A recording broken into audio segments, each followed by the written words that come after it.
More money could be heading to Iowa public schools. House lawmakers have approved a bill to boost funding. But some say it shortchanges students across the state. KCCI Chief Political Reporter Amanda Rooker joins us in studio with how much money the plan would send schools.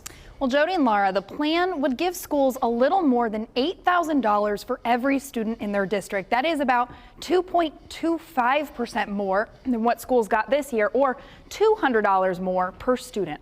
Iowa House Republicans say a 2.25% increase in public school funding is the largest appropriation we will do in this body this year.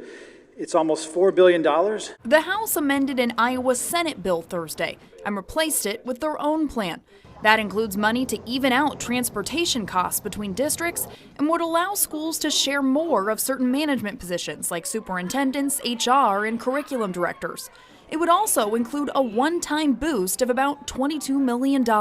This plan is responsible and a sustainable increase to our schools. But Democrats disagree. We hear a lot of times Democrats just want to throw money at the problem.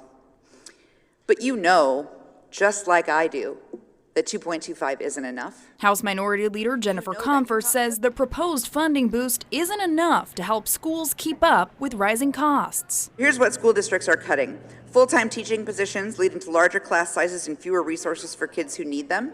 Classes of 30 kids or more. Program cuts to, like extracurricular activities and classes that can help prepare students for the workforce, like welding, the industrial arts.